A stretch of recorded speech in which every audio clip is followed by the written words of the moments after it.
better organic feel to everything, which was really kind of neat. And so the lighting is going to be very dark and moody.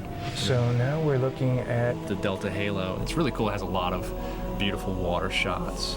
I think some of the really good overgrowth throughout all of it. Yeah, we definitely put a lot more attention onto making Forerunner structures look like they've actually aged. First game, they were pretty spick and span. It's somewhat reminiscent of the first control room in terms of its sort of the ziggurat structure that Chris Barrett did in Halo 1. Wanted to relate to that in the spherical room shape, or the control room shape, but unearthed it a lot more. I think this is really where we hit our stride, because the sheer scope and scale of all these levels. Yeah, they're huge. They're huge.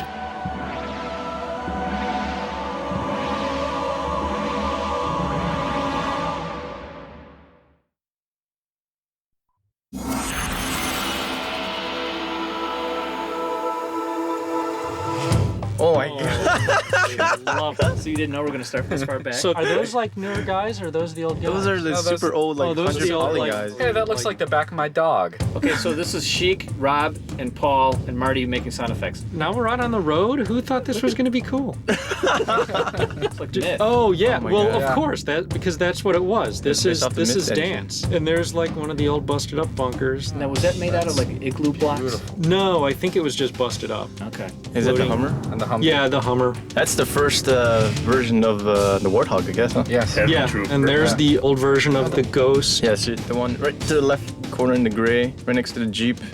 What year is this now? This is 1948. 98, I think. Yeah. Seriously, this is what, 1990? This is 98.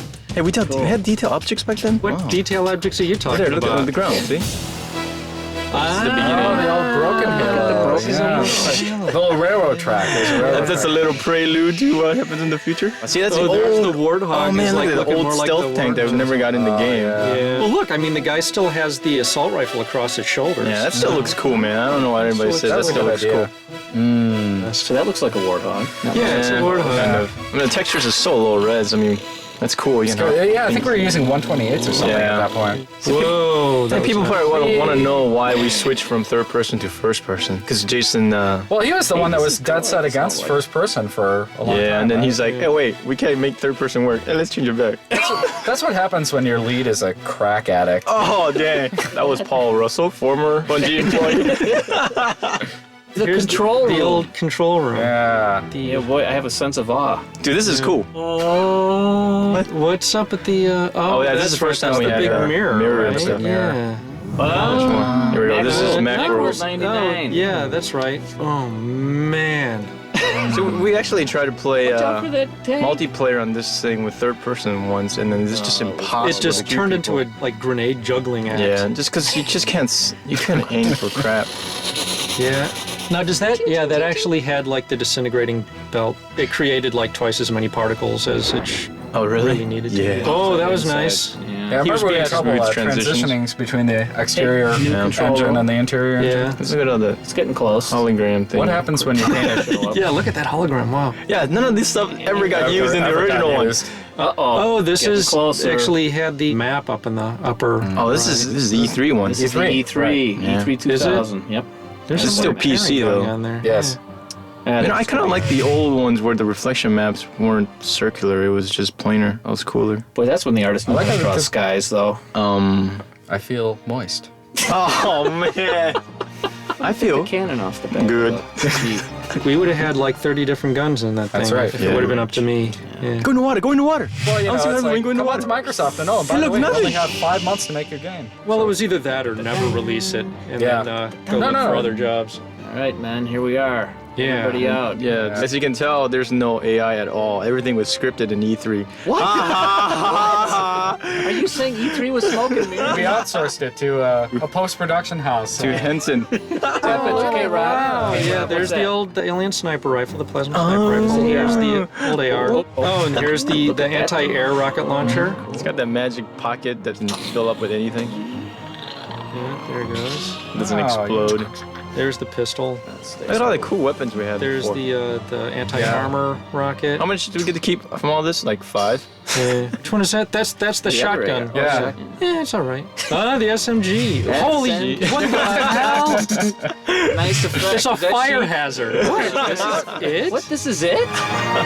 Bet you can't stick it. You're on.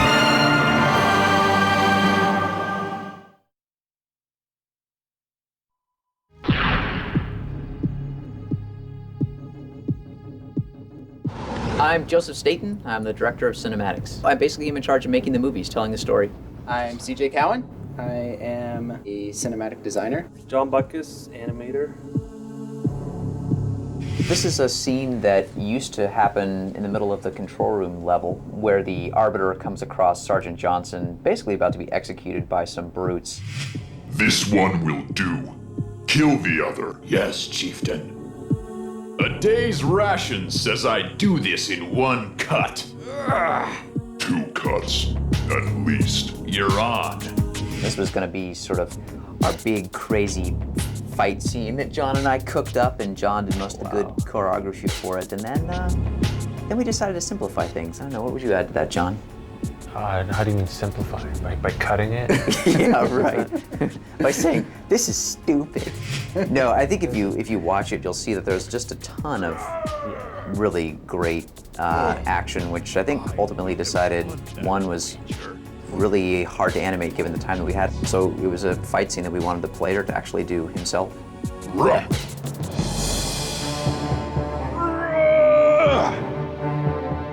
I always wanted to have some big rumble between the Arbiter and a bunch of the brutes. You don't really ever see these guys go at it unarmed, and this would be the one great situation where you see, look at that, whoop, ah! Look at that choreography, oh, in the face. There's still a small part of this cinematic that is in the game.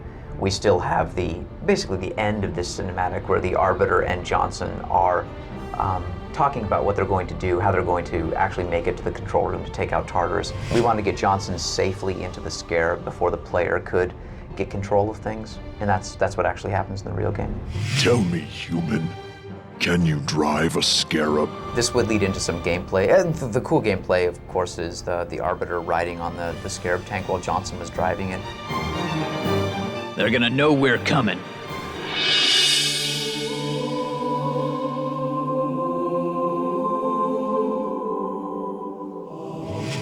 This is the scene that used to be called the mural scene, and you're about to see why. This is our big chance in the middle of the game to give the player a really clear understanding of the Covenant religion, explain how it's actually set up, what they believe in, and why. I think the original Videomatic that we're looking at, it probably gave the player too much information. I think we were trying to sell the Covenant side of the story a little bit too hard. What has happened? The prophets blame us for that braggart Regret's demise, and decided to replace our best warriors with these imbeciles. But I think the cool thing, if you look at the real cinematic in the game, the one that evolved from this, we picked the most important things, which were the changing of the guard, the relationship, the uneasy relationship between the Spec Ops commander and the prophets, and then the sort of conniving way that the Prophet of Truth gets the player, the Arbiter, excited about going and completing his task. Those sort of 3 critical moments are still in the real cinematic, but they're done much more efficiently. This is kind of the very beginning of the realization that the Covenant is starting to fall apart, where the elites are kind of being ushered off to the side by the prophets, and the brutes are kind of coming in, and nobody really knows what's going on. The Spec Ops commander's like, I don't know why we're being kicked out. It was clear the elites could no longer guarantee our safety. But we have always been your protectors. These are trying times for all of us. We have this fantastic story arc that we're trying to get across, and we have all this backstory that we're trying to get across. And there comes a point where we look at the amount of time that we have left to finish this game, and we realize that we're just crazy. We're not going to be able to do all of this. And so we pick our battles with, what we can cut out. And essentially, we're not losing that much by the cinematic that replaces what you see here.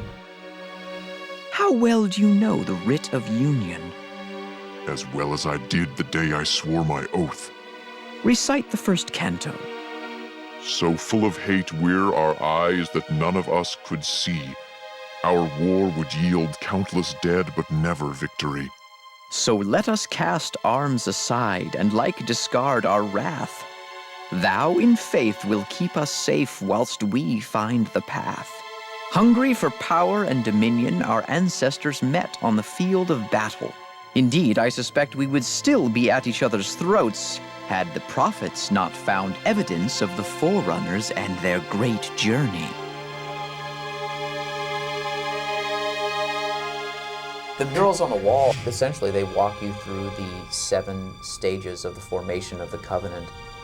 From the earliest time when the elites and the prophets were actually mortal enemies and fighting each other, up to the sort of present day where both species, in conjunction with a handful of others, grunts, etc., are actually looking for the halo ring. So as you look at the first mural, you'll see it's a representation of the conflict between the prophets and the elites, and this one shows sort of the elites' function in the Covenant, which is as the enforcers. While some were short-sighted and chose to reject the promise of our union, all were eventually swayed by the knowledge that those who joined the Covenant would be welcome on our great journey. This one here shows what the prophets do, which is essentially search through old Forerunner ruins and find artifacts. And one of the most amazing things they found as they searched was this myth of 7 rings created by the Forerunners scattered throughout the galaxy. And this myth of the rings became the thing which drove the creation of the Covenant, is the foundation of their religion, which is a belief that these rings are sacred objects that will, if activated, make you a god. For an instant, our Lord's most splendid creation revealed its hidden power, a divine wind that would rush through the stars. I think that there's a great push in games these days to throw everything in first person and to essentially remove any letterbox cinematic time. I think a lot of people are moving in that direction. I think our job is to, as efficiently as possible, bracket in letterboxes those critical things the player has to know and tell them in a way that's epic and moving that you just can't always do in first person. But we don't want to keep the player in this little rarefied special world too long. We want to give him some questions, give him some answers, but then send him back out into the sandbox. So this is a great example of a 6-minute thing that we decided, we can really do this in about 4 or 3.5, or maybe even less than that. And let's take that other stuff and let's sprinkle it around in all the different levels. And I think ultimately the player not just appreciates that more, but it makes it a richer game experience.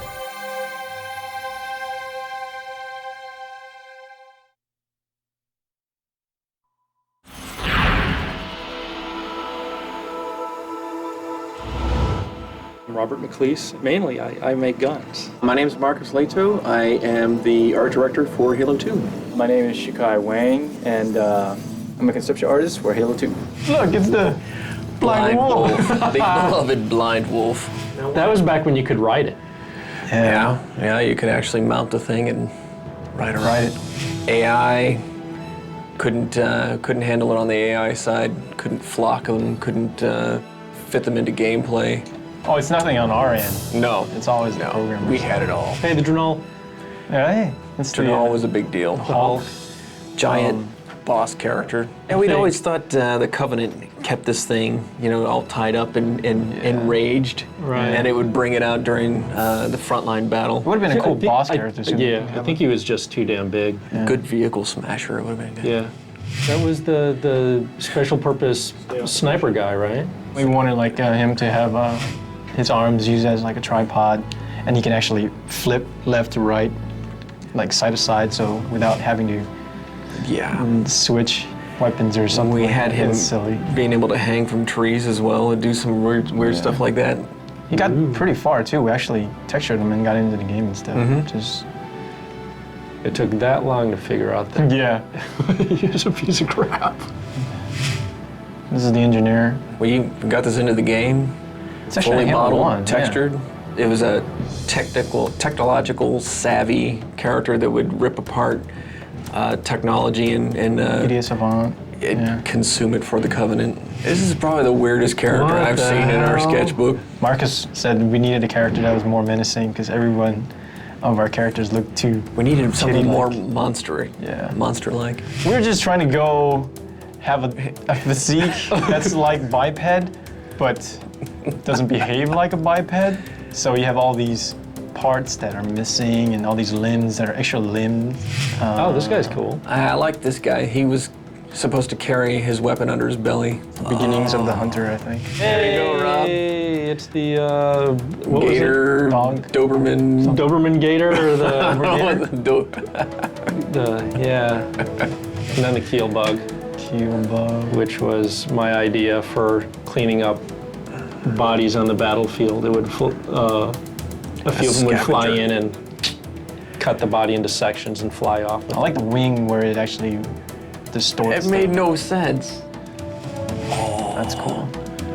I think it was a strike fighter, right? It was like a defensive fighter for the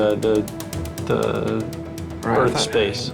Well, it just didn't fit into our gameplay either. We didn't have, we didn't have a purpose for this kind of thing. Well, that's cinematics. Yeah, it'd be a cinematic only thing. We needed more of a Black Hawk type vehicle, which also got dropped. Dude, I so wanted this vehicle to get into the game. The doozy. Precursor to the doozy. Yeah. This didn't make any sense. Didn't that thing eventually wind up getting a gun on the back of it, or? No, we were two people got one gun in the front, one in the back. And then one guy facing backwards. Yeah. The nausea seat. Yeah.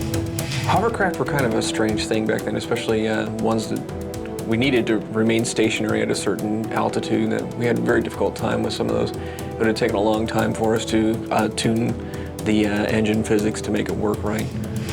Oh man, this is the mongoose. The ATV. Yeah, I got cut. We had weapons on the front of it initially. We tried no weapons. The designers couldn't figure out how to integrate it into gameplay. It didn't work in conjunction with vehicles like the Warthog or the Ghost. This broke the model too much. Can't tune it well enough, so we had to cut it out. This is disappointing as well. Yeah.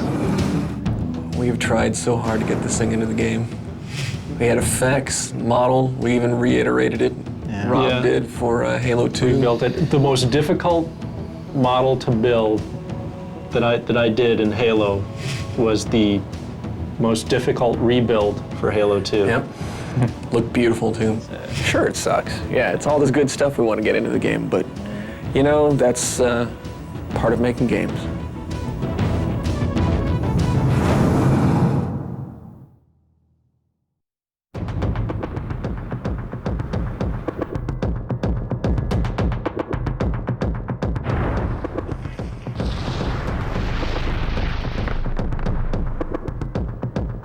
The story of Halo 2 it's the story of Halo 1 told from the Covenant perspective.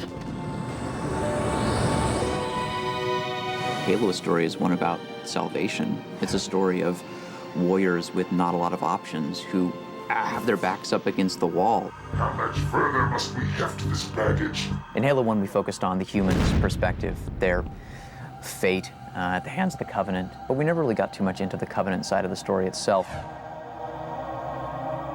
Arbiter is a real challenge to the story because he's not the chief, he's not human. Release the prisoner. As the player at the start of the game, you don't realize that you're actually going to play this elite general who's been disgraced, but you get this quick glimpse at, that's the flip side of what happened to the Covenant at the end of the first game. Halo's destruction was your error, and you rightly bear the blame. But ultimately, the terms of your execution are up to me. I am already dead. A couple levels into the game, you realize, oh my God, I get to play this guy. People identify with humans. People care about humans more. So we really have to put the Arbiter in a position in the story where he matters and where the player cares about him. You want to look at this guy and you want to see that, wow, he's just as cool as the Master Chief. What would you have your Arbiter do? This time around, it's essentially we're telling two stories that simultaneously. We're going back and forth from level to level. Way over 90% of the time, there's going to be the player who's not paying any attention to the story. He's writing his own story. It's basically just an action movie. That's really a challenge in a game. Like when you stop the game and give the player your dose of the story, and you've succeeded when he's not thinking of those two things as different anymore. What we are doing now in Halo 2 is so much more in depth. We're bringing so much more character to each one of the entities. For the sacred icon has been found. With it, our path is clear, our entry into the divine beyond guaranteed. This new character here is the Prophet. They wanted some guy who is omnipotent looking and, you know, really powerful. Looks like, but really old and fragile. Prophets are the ultimate bad guys. Were it not for the Arbiters, the Covenant would have broken long ago. In Halo 2, we are really making a bigger effort to give each one of those characters their more animalistic behavior, something that's more true to the actual character themselves. He's just this big, brutish guy who is just, you could probably equate him to, you know, a really badass biker you met in a bar and crossed the wrong way. Brute is more of a combination of a gorilla type like face, and he's got a skin of a pachyderm. The Mohawk. We were trying to think of a way to distinguish the Tartarus from the rest of the pack, and main bad guy in Gremlins 2 had a giant white Mohawk, and that worked extremely well. Everybody realized, you know, who was the boss. I like him. I like him a lot. I think he's a cool character. I think Tartarus is someone who you really will, at the beginning, trust a little bit, but then end up loathing. And I think putting a bullet in his head is going to be extremely satisfying for people. Now would be a very good time to leave. The Chief was extremely robotic. In Halo 1, I've made him a much more, not sappy, emotional character, but show some cracks in his armor. Explain a little bit more about his relationship with Cortana. Apologize, but we're going to have to make this quick. You look nice. Thank you. And his relationship with another character, Miranda, who we're introducing, the daughter of Captain Keyes from the first game. Commander Miranda Keyes. This is a much more human story. Smile, would you? Well, we still got something to smile about. Master Chief, pretty much the consummate professional. Does his job, walks off, doesn't even get the girl. He's that cool. He doesn't need her. Your pal. Where's he going? This game's about making a hero of everybody who picks it up. I'm really excited about the moment where the player puts down the controller and says, "Oh man, that was so awesome. I just beat the crap out of him." We're going in. Get tactical, Marines! And it's just fun. It's a great universe. I mean, I don't know if I'd want to live there, but it's fun to visit. Oh, I know what the ladies like. Stay down!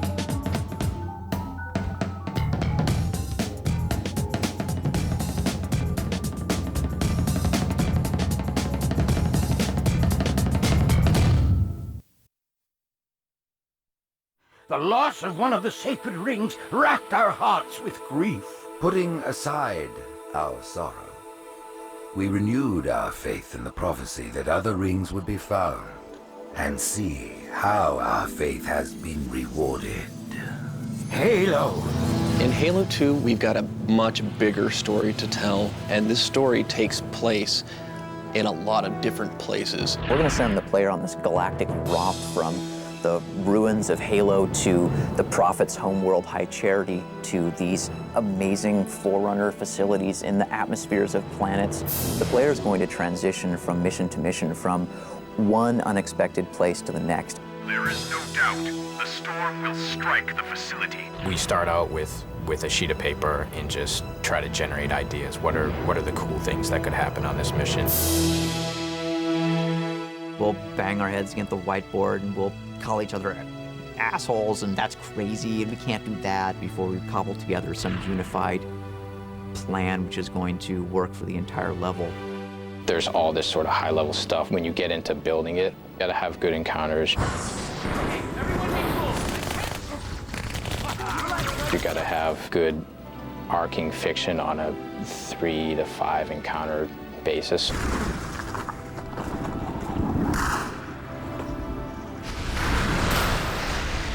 At some point, you'll get a surprise twist that sends you off in a different direction, and then it's got a really cool finale. Oracle, what is Halo's purpose? It's building an encounter that always keeps people thinking. It's a pretty big challenge. Is there anything actually going on in the room before I get there? Are guys just sort of patrolling? Is there another fight going on? You know, or a flood gonna bust through? There's a lot of tricks you try and employ. We want the player to feel like they're choosing to go in a direction even when we're forcing them to. We'd guide the player with texture, with lighting, with AI, with sound. We obviously want to make it so that there are multiple paths through this space. Every single one of those areas had to be modeled by an artist. I mean, there's someone went in there, and for every single wall you see, every single floor, every single light, every single piece of glass, like there was an artist there. Someone had to go through and make all that. What I like most about Halo is that we don't build encounters and our AI doesn't act in a way that is very predictable. So AI stands for artificial intelligence. Artificial intelligence is simply the discipline that tries to simulate intelligent processes. What we're literally doing is taking these characters and we're writing a piece of software that acts as their brain. It really is all about when this happens, do this. When this other thing happens, do this. That's a lot where like the designers and artists step in is deciding, well, we have all this cool technology, how are we going to use it? And how are you going to create this experience that the player can understand, that when he sees a certain type of thing, that if he shoots it, it's going to blow up and he's going to be able to destroy it and pass through it.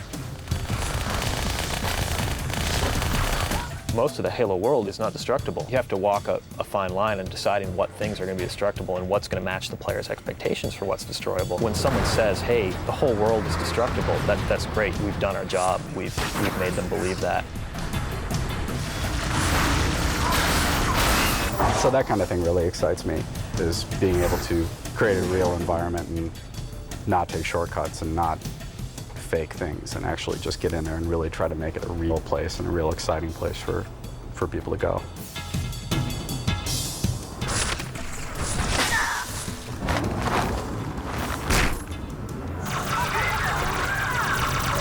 If you can set it up so that each new situation is the problem that the player has to solve, like he can do that over and over and over again. All the events that we're trying to create, we just want people to feel like they're the only ones in the context of this game that could do what they're doing. It's all about you saving the universe again.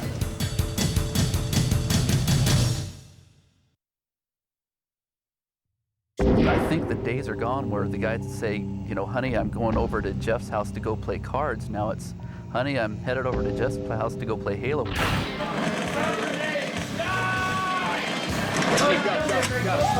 Multiplayer is a little different because it's more like a sport in that you're, yes, the game is there, but it's basically helping you compete against your friends. You essentially get to rage against each other in this crazy combat world. It's always fresh. Your opponents are always new, and they are always adapting. Super addictive. We played it every single night for 1 year. We actually kind of went out on a limb with Halo 2. We've designed each one of our multiplayer maps so they fit within the single-player settings. So you could look at any of our maps and you could say, wait, I know that location.